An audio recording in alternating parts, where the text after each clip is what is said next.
Wait, what? I need to arrange my thoughts. I thought you said I need to arrange my thoughts, and I'm like,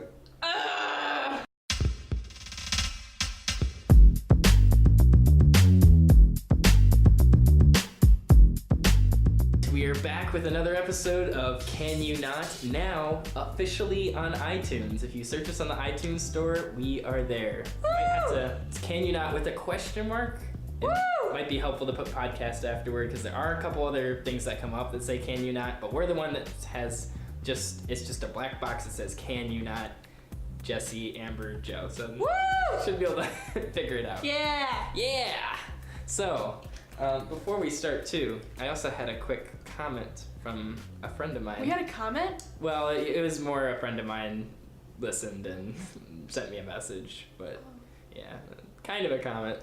By the way, if you want to make any comments on our SoundCloud, which is soundcloud.com/CYN podcast, you can leave comments on there.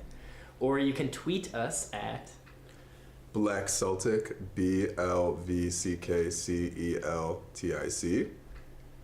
At AmbaJ. It's at AMBAHJAY. My profile picture is me upside down from like 6 years ago. And mine is Pogie_Joe, POGIE_JOE.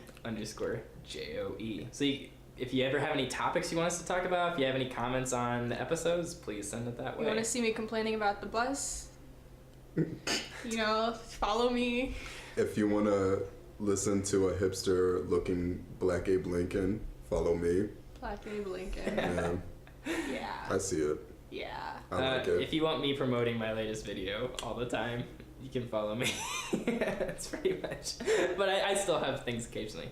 But anyway, my friend Austin wanted to know. He says, how on earth do we have you, because he was talking to me, who's interested in music, movies, and history, Jesse, who's interested in rap and hip-hop, and Amber, who's interested in theater, and you have 4 episodes of this show so far, and no one has mentioned Hamilton, the amazing new rap hip-hop musical about the life of the founding father. Slim Jesus. No, I've heard of that. I just don't know anything about it. I had never heard of it before, and I listened to some of the soundtrack, and it's really good. Like, it is really good. Like, Where is it showing? I think it just got on Broadway. Like, I guess it was doing off-Broadway for a little while, and I think they just made it to the big So we leagues should now. probably go when they hit Playoff Square. Oh, that'd be awesome. Yeah. And we can do a review. Oh my god. I love how my interests are only one thing. Well, he's saying because that particular thing hit all of our interests in some way, is what he was trying to say. I see. It wasn't like this is the only thing you were interested in. Like, Okay. We appreciate the feedback. I don't know. We'll take a look at that. Maybe we can do kind of our response, or maybe a review as a podcast. Or maybe we episode. can cover the soundtrack. Well, actually, Amber and Jesse have a hypothetical band. If you Do would we like have to a describe podcast to do? it. Yeah, but if you want to tell what the name, It's just your called band is. The White Stripe. Don't worry about it. Amber plays bass, a bass guitar, and Jesse plays triangle. I don't own a bass guitar, but yeah, that's the idea. Yeah. Okay. Anyway, let's do actual podcast stuff. I'm gonna start with my topic. Better start the timer. Gotta get that going. This is kind of probably most in my field and most relevant to me because it's about YouTube, but this news has been kind of making waves around the whole internet and just kind of creating a lot of conversation. The idea is that YouTube, as of, well, tomorrow in terms of recording, but by the time we release this, it'll already be out, it has a new service called YouTube Red, which already bears in name resemblance to RedTube, which is a porn website, which I think that's a terrible name because why would people are going to associate it with that? Anyway, it is essentially a paid service where you pay $10 a month to get no ads on your YouTube videos. You can download YouTube videos. If you're on mobile, you can play them in the background, and you get Google Play. So you get like basically Spotify-esque sort of streaming service for it for free, which I still think is kind of overpriced for what you're getting. A lot of those things can be worked around with ad block and stuff like that. Well, here's the main concern is that people are saying, what does this mean for the YouTube creators? Because on one hand, YouTube's saying, yeah, we'll still give you a big cut of it. You might actually end up making more with this new thing. But YouTube also is offering special programs just for people who subscribe to it. So they're getting some of their top people like PewDiePie and stuff to do like the collaborations with like The Walking Dead and stuff like that, really like almost TV-esque sort of stuff. So people are saying, is this going to be like spell kind of the end of like this sort of like flatline thing on YouTube, or is it going to become like a layered thing? Are you going to have like the vast majority of people and then the tiered people, and creating two different levels where the tiered people get all these special privileges because they can afford to pay $120 extra a year for this service? And so like, do you think that something like this is bad for the internet? Are you indifferent to this, considering you're not really YouTube creators? Or... Okay, oh, so... Jesse does YouTube. Not as much as I do, though. Okay, so how do YouTube creators make money off their videos? Essentially, what the system currently in place is, it's with the advertising. Whether someone sees it for a little bit, the ad, or if someone clicks on it, you get an extra amount, but it's still a very minuscule amount. Like, technically, I think what they've equated it to roughly, like if you're getting a good mix of people actually clicking on ads and people just actually seeing the ads, you might get like less than $1 for 1,000 views or so. It's not very good rate wise. What they're saying with this one is that like basically if you are a YouTube Red member, that your money that you pay for it, which YouTube will still get like 45% of that or whatever, but the other 55% will be spread out amongst your subscriptions, kinda. So it will get spread out. Of course, it doesn't make any sense because the more videos you watch, then the further it's getting spread out. It seems like a topsy-turvy way of doing it. So I've read up a little bit on this. They're trying to compete with Netflix in a sense. They're trying to come up with enriching their top original content and delivering it in such a way that they don't have to have guaranteed episodes where like different times elapse. So they don't have to worry about that, just like Netflix is. Netflix right now has so many subscribers that right now they don't know when they're going to hit the wall where they have to put ads in, because there isn't much to any advertising in Netflix. And Netflix has a negative loss pretty much like every quarter. They just can't make up all the fees. They've been breaking even, actually. Oh, they've actually broken even? They've broken even, but that's because they raised the rate of subscription by 10%. Okay. So the interesting thing about this is I don't think YouTube can actually survive with charging $10 per subscription to lessen the amount of ads. Because that's more than Netflix. Like, what is no, Netflix like? Netflix is around there now, even a little bit more. I thought it was $8.99 or something. It depends on if you're a student or not, too. Yeah. Oh, there's different fees. That's true. That's true. See, the first thing I thought when you said that is I know people who, when they're driving, they have YouTube pulled up and they go through playlists. So as soon as you said, like, you can play videos in the background, like, that's what popped into my head. It's competing with, like, Spotify or other streaming things. Really there are a lot of people who just play through YouTube things. Like, they don't use Spotify or Google Play or iTunes or Apple Play or whatever. Or all the new things, Jesus. Yeah, they just use YouTube because I don't know, because it's familiar, I guess, but yeah, YouTube actually makes the majority of its money off of music videos. Like, that is where all the money comes in, because you're right, like, I think like I said, like, it's a good portion. I don't want to make up statistics because then someone can fact check me, but like, I know it was definitely more than half. And I know the second biggest group that's making the most money are the gamers on YouTube. And then everyone else is like this little tiny fraction at the bottom where we're just all kind of like bubbling underneath. We're not, with the exception of a few of the top people, but like really a lot of people do think of YouTube as a music service. And they've been subtly making changes to kind of reflect that a little bit more and make it more of a music-friendly kind of platform.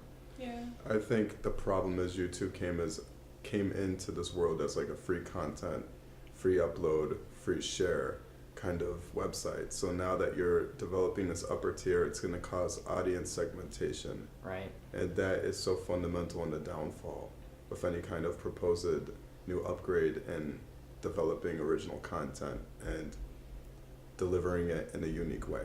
Yeah. It's a very problematic thing. Just like Netflix, though, actually, I think I think YouTube is definitely, from what I've read, in a net loss overall. Like Google loses a lot of money on them. So overall, this might actually maybe help Google make YouTube more sustainable in the long run. And like, I guess if it does make more money for the creators, that's something. But there's like all these little things that people are upset about. Like you had to agree to this new terms and conditions a couple months ago, like, or maybe back in April or something like that. And one of the things they said was like, if you don't agree to this, and you don't agree to let YouTube Red like do its thing and let the subscribers of it use your videos, then we make all your videos private. So like, whoa. It's not a big deal for the people who are active, mm-hmm. but like I'm thinking about like all these old channels. Think about like maybe the person passed away, and they're just their videos are still archived on there, or just people who haven't been on their accounts in a few years but still like want to keep their videos. They're probably not going to see this, and all those videos are basically going to be gone, which I think is kind of bothersome. Yeah, it's unfortunate because YouTube, like, as a video streaming service and as one of like the largest video streaming services, obviously, the largest. They created this platform like that was creative, but now that they are starting to charge money, it's almost like they're moving away from this creative outlet that they've given people and turning it into, I mean, I know it's always been a money-making enterprise, but like now that they're going to charge creators money, it's they're taking something that they created, which was this creative platform, and now they're kind of messing it up really, really bad and turning it into your bureaucratic kind of thing, mm-hmm. Which is really unfortunate because I know that they've always been in it for money probably, but that they created this thing that they could have been responsible for as far as artists go, and they don't care, it seems. That's really, really unfortunate, especially for people like you who have like taken it and just run and done lots of really amazing things in terms of creating. So where it's kind of creating a fracture too is that, well, really the best way to support a creator financially is not going to be either of these options. Essentially, it's going to be doing things like Patreon or buying merchandise and stuff like that.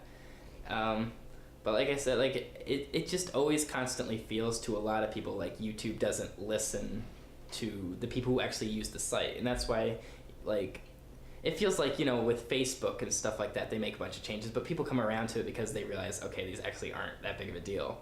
But with YouTube, it sometimes feels like they do almost things that feel like sabotage sometimes because of how ridiculous, I'm not even talking about necessarily this option in particular, but sometimes they just do things that it's like, why would you think that this is a good idea? You're hindering creativity, you're hindering the ability for people to share their videos and stuff like that. It's just kind of frustrating. It feels like that they never listen to us, Interestingly enough, I just thought of something. We were talking about Spotify, Pandora, whatever, as your music streaming.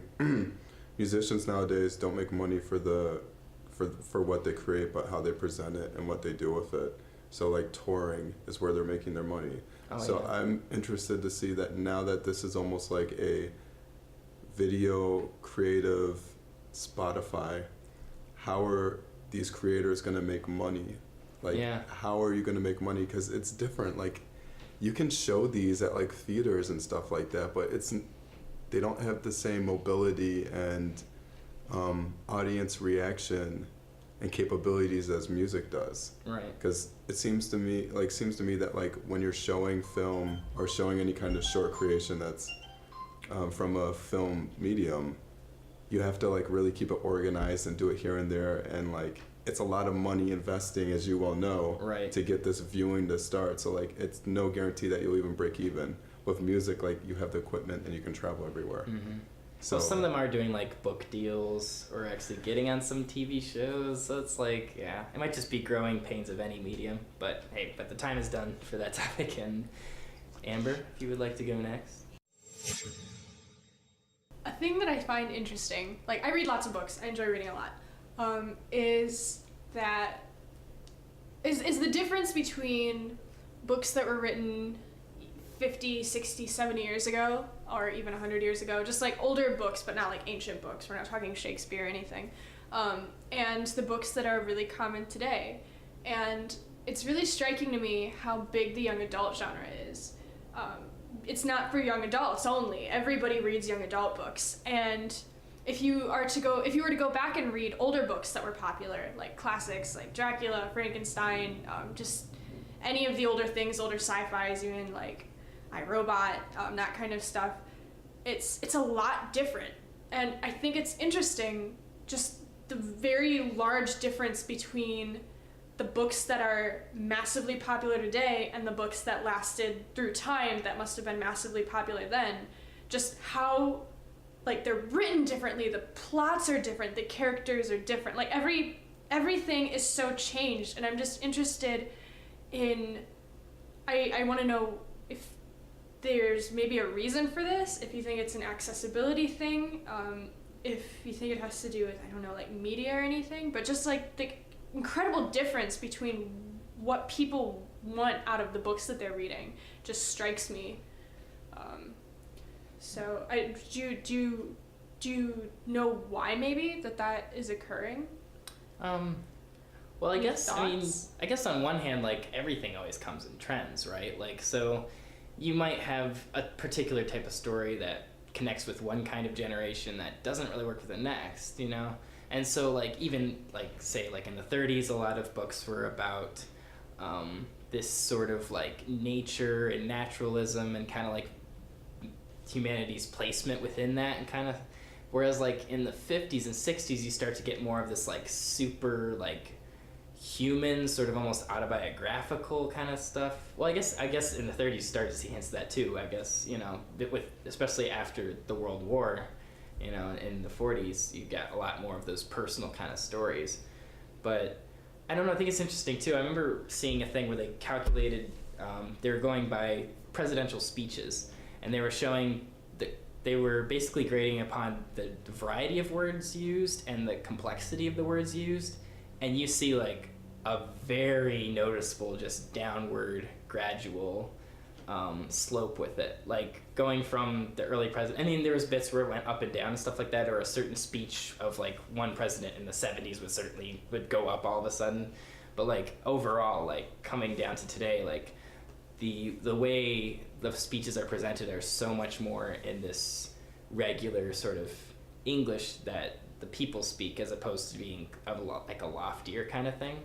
So you think it's like an accessibility thing? I think it might be somewhat of an accessibility, and that's why, like, I think maybe why young adult fiction is so popular, particularly now, is because like it is kind of a bit more, not necessarily simplistic, because there's some very well written and very complex young adult, but like the way it's focused towards, in general, is focused towards a younger audience, so the way the language is used tends to be a bit more, I guess, accessible. I guess that's a good word for it, I think. Yeah, I would like to piggyback off of that. With young adult fiction, or the young adult genre in books, what I find interesting about it is, like, so the accessibility and being able to read it in such a time span or time frame, it's like our attention span is I don't know, I just feel like the common man is moved on beyond books in a way. Accessibility, the proliferation of technology has basically made the book not obsolete, but it's almost like a second tier medium now. So, and that has also gone for newspaper as well. Especially for newspaper. I just don't feel like people are interested in reading these stories when they can just watch either videos about it, or books on tape have made a huge comeback. Like audiobooks? Like audiobooks. But even like the books that people are listening to, like it's the writing itself that's changed. You know, it's not just paper and ink books. It's the writing itself, and making it more accessible is interesting. But part of what I really enjoy about reading older novels is the care that they put into their wording, and it's almost like, to me, there's a difference between reading a book and reading a piece of literature. You know what I mean? Because there's real craft to it, and I'm not like, storytelling has evolved, obviously, and young adult novels are really, really popular, and they're very efficient at what they do. They convey the story, and a lot of times they're very good at conveying emotion. They get you to feel something. whereas older books tend to move a little bit slower. I'm thinking about Dracula right now. I just read Dracula. But they tend to move a little bit slower and focus on finer details, but the craft that goes into the wording is mentionable. Whereas like with Hunger Games, it moves really fast, there's a lot that happens, and there's a lot of drama, but I wouldn't call it crafted in terms of the words and just the way it's written. Do you think over time we've moved farther away from the British literature kind of structure of writing, and we've just gone into our own kind of American writing, which has basically just developed its own very like capitalistic sense, right? Like accessibility, but the language changes and the structure of the stories change as well. Even going back to, say, Mark Twain, you know, a lot of the books that he wrote were very well written, but like the language was pretty down to earth and pretty. I mean, maybe that is kind of an American aesthetic that's kind of really poking through and becoming a bigger thing. And I think part of it too is we put different focuses on different mediums. Like, you know, when books was like were the primary form of entertainment, you know, maybe a lot more thought was being put into that. But like, think about what is really lauded today for being complex and deep. Say a lot of television. You know, a lot of people say we're like in a golden age of television, and the quality of the writing and the quality of the stories and characters and stuff is getting a lot of attention. Or look at like what's going on with like a lot of hip hop and stuff, or poetry. You know, like that's where this complex and beautiful language is really thriving, because that's where the language is valued, whereas with the book it's the story. Yeah, which is a shame actually. That's actually really interesting, because one of the theories that I had was that and this is a thought I've had for a while. The books that I read in junior high made me feel a whole lot of things because I hadn't read a lot of books yet. So the ones that I picked up were just intense and amazing and just a lot of things at once, whereas the books I've been reading more recently are not so much that. Even if they are young adult novels, or even if they are really amazing books, it's really hard to evoke a real, I don't know, emotional passion. response. Yeah. And I think part of that may be because of TV and because of music, because of just this instant gratification idea where like you can pull emotion out of anything you want. And when you have a book like Dracula or like Frankenstein or any of those, or Oliver Twist, that you're trying to pull emotion out of, the language is crafted and it's beautiful, but it's the kind of thing you have to think about. It's not the kind of thing you feel. Whereas with books, it's with these young adult novels like The Hunger Games or Uglies or what have you, when you're reading them, it's fast, you relate to the characters immediately, so it's a lot easier to pull that emotion out. So I thought that might be part of the change in language too, is people looking for that. I was just thinking about like the recent books I've read, or excerpts of books, like reading James Baldwin's Giovanni's Room, or even Ralph Ellison's Invisible Man. There's complexity to like concept and idea, but not to language, thinking about it now. And some of those books that I just listed are classics, American classics, but yet again, I get what you're saying now. It's more focused on like the storytelling. It does evoke emotion for me personally, but it's different. It's different, I guess. It's weird. It's not drama.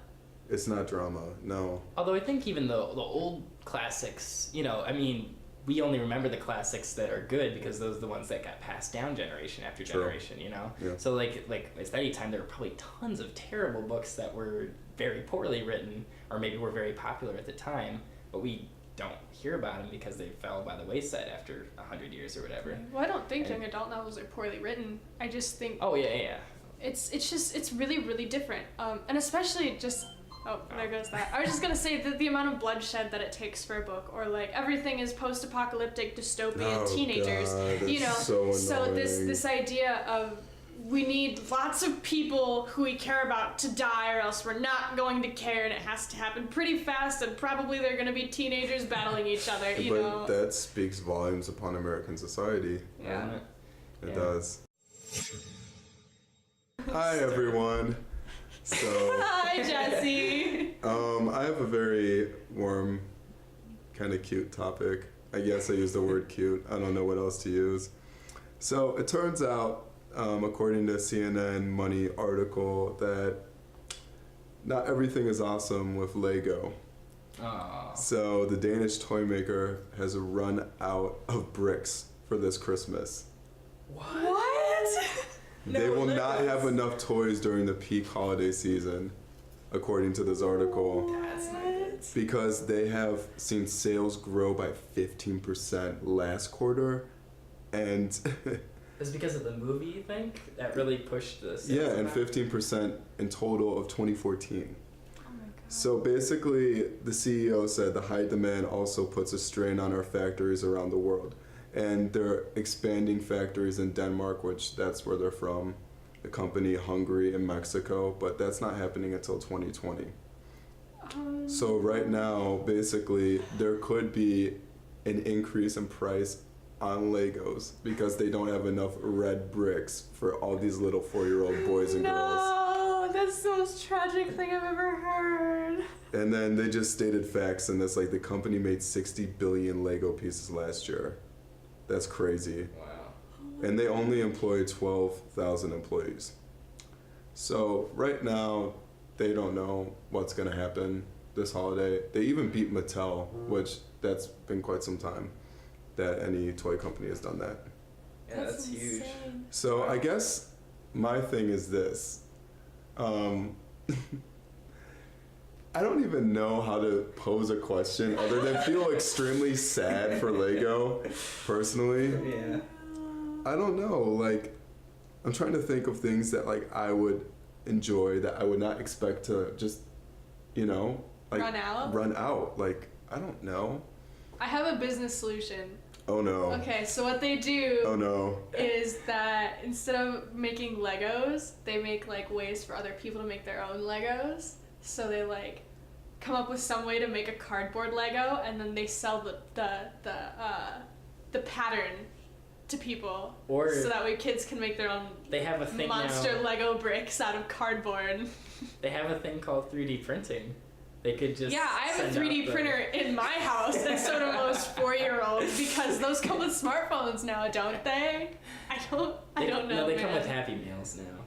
3D printers. Yes. I wish they came with Happy Meals and start buying McDonald's again.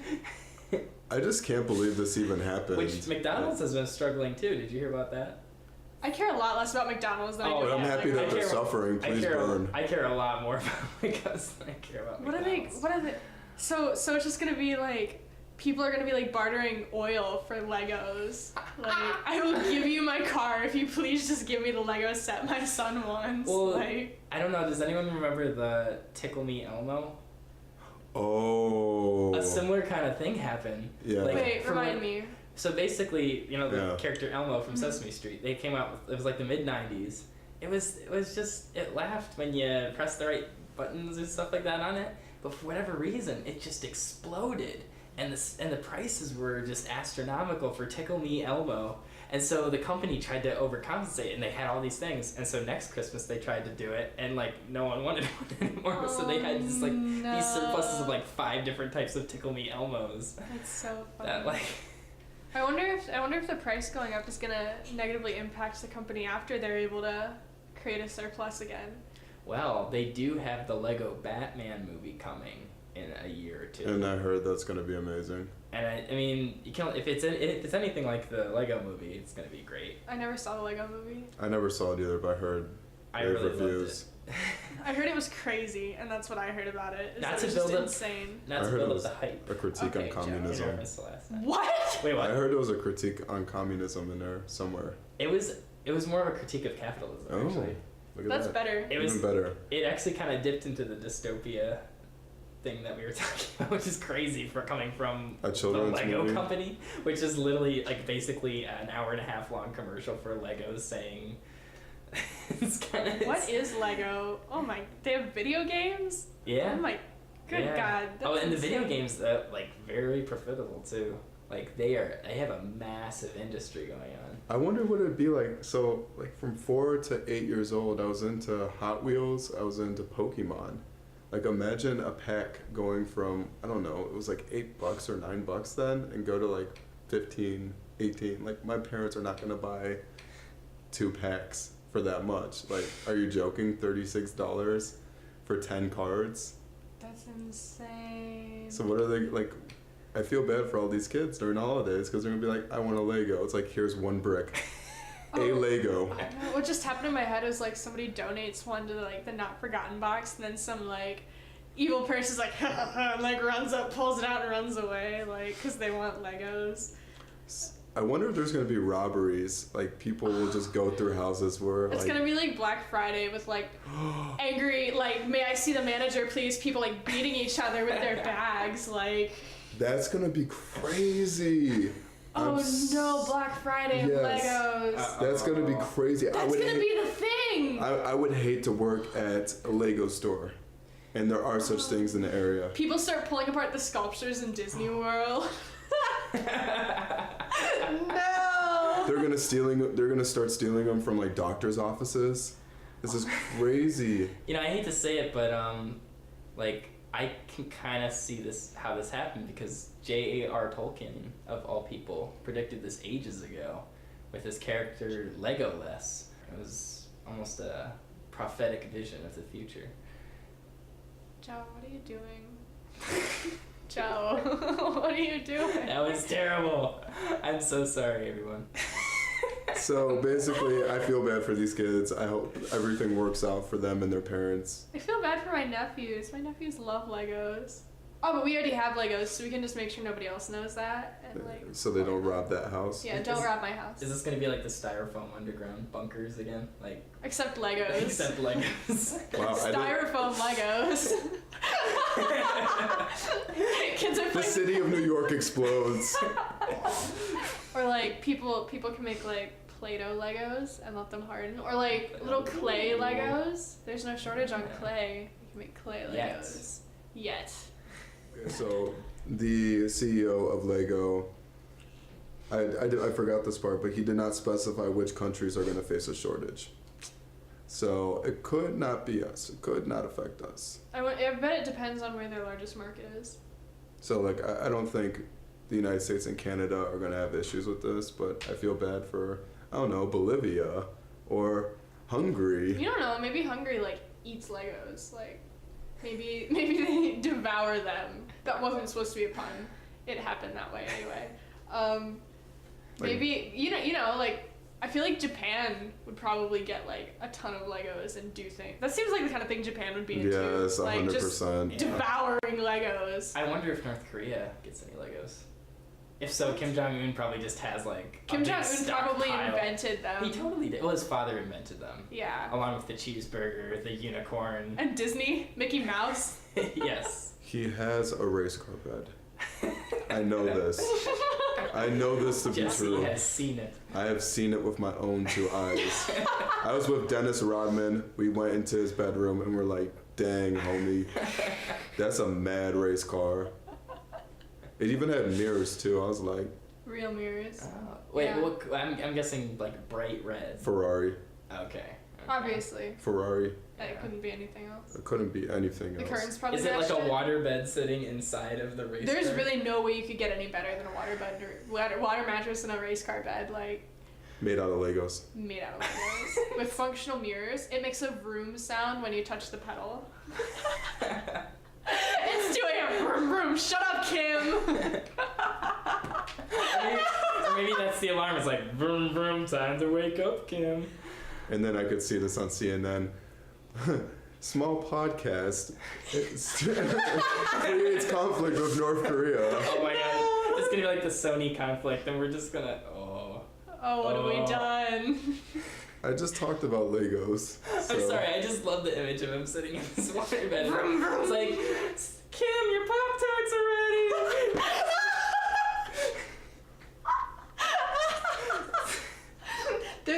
They have to be the purple and blue Pop-Tarts. Those are the best Pop-Tarts. Those are probably the Pop-Tarts Kim eats. I'm You glad. really went on some crazy tangent. I'm glad that my topic was just so interesting. That invokes so much emotion. Lego shortage to Kim Jong-un's waterbed in a race car. Anyway, what did we learn today, kids? You have to Oh, should I go first? Yeah, Okay. you started. Okay, I did start. So essentially, we won't know how YouTube Red affects creators until we fully have it implemented. Ultimately, it could be really good, could be really bad. It's probably going to be a mix of both, just like anything in the past. But it could spell out a change in having hierarchies in things like YouTube. Hi, my name's Jesse. I like Legos. The kids these days are into fictional text-based bloodshed. And that's what I learned today. America. As she buys a pair of Jinko jeans. What? I don't know what Jinko jeans are. What? I'm sorry. What? No, you do not know what Jinko jeans. I can't. You don't forget about it. Okay, It's okay. we'll do this later. We'll do this later. Anyway, can Lego please? Can I not? Can you not? Lego. My ego. Lego. My ego.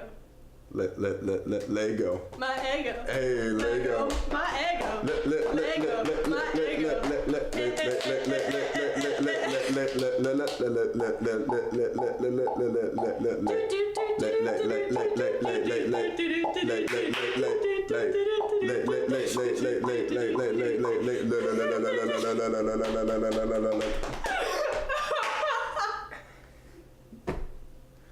That was Can You Not podcast. And that was featuring White Stripe.